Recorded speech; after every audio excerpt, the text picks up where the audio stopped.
Today, you are going to learn how to give negative feedback in a way that feels more natural than the sandwich method. Like many of you watching this video, the sandwich method was an easy thing to remember, right? When giving feedback, you simply sandwich the negative between two positives and you're good to go. No, but giving feedback that way honestly just never felt right to me. So I've been a school principal for about 20 years now, and giving negative feedback is something that I have never enjoyed. But over the years, I've learned techniques that have made it a little, less awkward. So I was curious, where in the world did the sandwich method come from? And I discovered that the sandwich method actually originated with Mary Kay Ash, the founder of Mary Kay Cosmetics. She made this statement in the 1970s. She said, "Sandwich every bit of criticism between two layers of praise." And that is where it began. I don't know about you, but I think it's time for a new method. People often ask me how to give feedback in a way that won't make the other person upset. Now, I can't control what the other person feels, but I can control what I say and what I do, and that will make a difference in how the person receives the feedback. I want to teach you what I call the bridge method. Now, if you look this up on ChatGPT or Google, you won't find it there because I came up with a method. I was racking my brain trying to think of a way to keep it simple, like the sandwich method is, and the idea of a bridge came to mind. Now, the purpose of a bridge is to get you from where you are to where you want to go, right? But if the bridge does not have a solid foundation, it won't support the weight of those crossing, so you end up going nowhere. And the same is true when giving negative feedback. Your message won't be received and you won't see change if the conversation is not built on trust. The problem with the sandwich method is that it tries to soften the blow with praise, but people can see right through that. I mean, you can see right through that.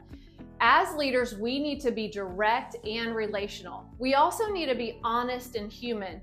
When we give feedback, we want it to be in a way that builds and not breaks someone's confidence. The bridge method is a simple 3-step approach where trust is the foundation. And using the bridge method keeps respect and dignity at the center. So here's how the bridge method works. Step 1 is to connect. You must first build the foundation. Start with care and clarity. Giving negative feedback should not only be about correction. Your intent should be to help the person get from where they are to where they need to be while maintaining the relationship. Step 2 is to share. You want to span the gap with truth. You want to be direct, specific, and kind. Truth, it doesn't have to hurt, but it does have to be clear. Brene Brown, author of Dare to Lead, said, "Clear is kind, unclear is unkind." And step 3 is to support. You want to walk the path forward together. Ask for their perspective, offer help, and create a solution together.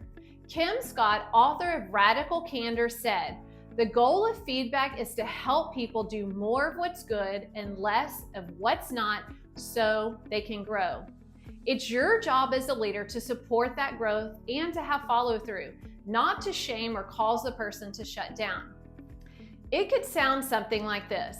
"Hey Sam, thanks for meeting with me today. I wanted to check in with you about something I've noticed has been happening more frequently lately. I've noticed that you've been arriving late to our team meetings. This slows the team down and we have to backtrack to catch you up. Is something going on that I need to be made aware of that's preventing you from getting to work on time? Let's figure out how to make this work better moving forward." I created a document with a few more examples of the bridge method that I will put in the description. It has a few personal and a few professional examples. You don't need to put in your email or anything, and you're not going on any sort of email list. I simply want to give you this resource to help you get better at giving feedback. Respect and dignity should never be optional when we lead. They should always be the standard. And I feel the bridge method can help you do just that. When giving feedback, we want to make sure that we connect in a way that keeps the relationship strong. We want to share in a way that keeps the message very clear, and we want to support in a way that keeps their dignity intact. If you want more tools like this, I encourage you to check out my new book. It's called the 30-Day Leadership Challenge, and it is a no fluff, get straight to the point book for busy people with strategies that you can implement right away. Now, the bridge method is not in the book because I just developed the concept, but I'm currently working on a workbook to go with the book, so maybe I can add it to that. I want you to try out the bridge method the next time you need to give feedback in your personal or your professional life. And remember, it's as easy as connect, share, and support. And I challenge you to ditch the sandwich method and try the bridge method instead. I would love to know how it goes for you, so let me know in the comments. So speaking of comments, I want to help you grow as a leader. So I'm going to give away 5 free copies of my book. Simply put 30-Day Leadership Challenge in the comment section on YouTube, and I'll select 5 people to send my book to for free. I promise, no strings attached.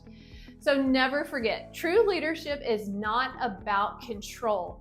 It is about connection. And if you want more tips on how to lead difficult conversations, check out this video.